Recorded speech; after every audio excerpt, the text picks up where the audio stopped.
Your students are going to start at level 1, but they can raise this level by playing the level challenge. It starts off with 6 questions. If they get those 6 right before getting 3 wrong, then their level will go up and all the other quizzes on the site will get a bit harder. If they're shooting for a 7 or an 8 on the ISEE, they can probably get up to level 5 or 6 very quickly on math jobs. So that's the first assignment. Get to level 5 or 6. It's a nice way to introduce them to the site, and it will also highlight the areas where they need more help. When I meet with students, I always operate within their account. So they'll log in and share their screen. And the first thing we do is go to their Analyze page. So from here, I can see all of their stats and how they're doing by category.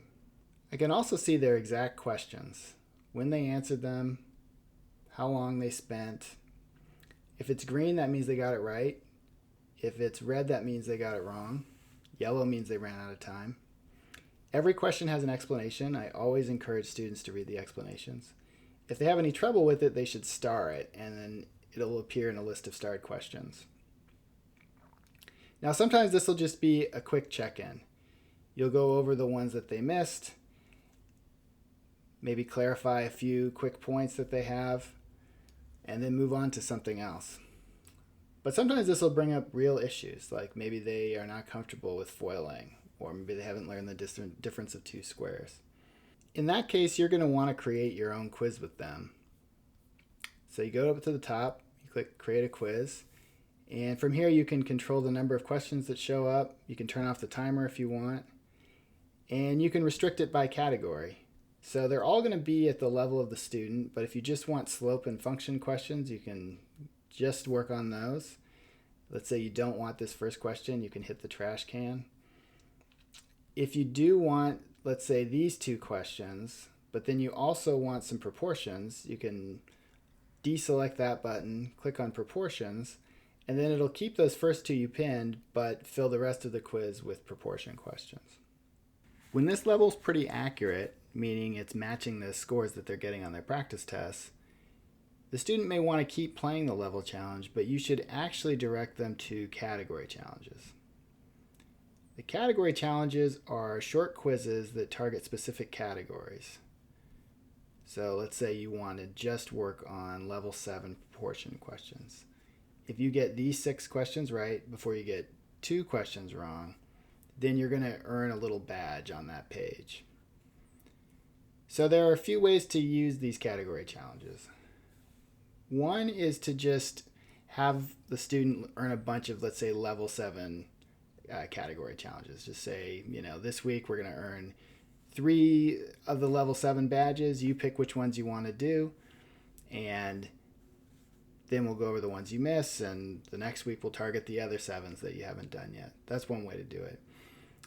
If you feel like they're really having trouble in a specific area, then you can just do a number of those badges in 1 week. So let's say that ratios and percents are just a little bit shaky for them.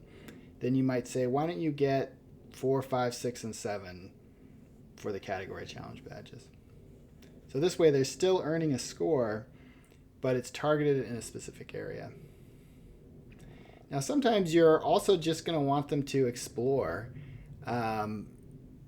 There are a lot of different problem types that show up on this test. It's hard for you to know exactly what they've learned in school and what they haven't. And so these games are a really great way to explore this material.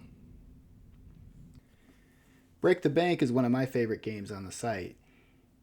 You have to bet according to how confident you are in your answer. And if you're correct, then you get the amount of money that you bet added to your total. Once you get to 1,000,000 points, you break the bank and you win. These games do a few things for me and my students. One, it gives them questions at their level based on their previous answers. And 2, it's essentially an endless stream of questions that I trust.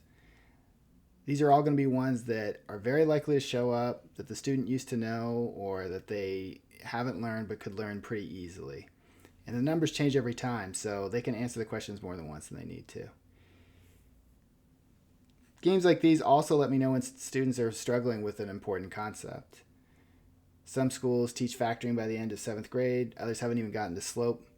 I need to know if any major areas are going to be issues or if they slipped since the last time that we worked on them. So this is the normal routine you'll use with students. If this level's low, they'll take the challenge to get the level up. If the level's pretty accurate, they can use category challenges to target specific areas. And when you meet with them, you'll go to the Analyze page and take a look at the ones they missed. If you have any questions, please email me at mike@mathchops.com.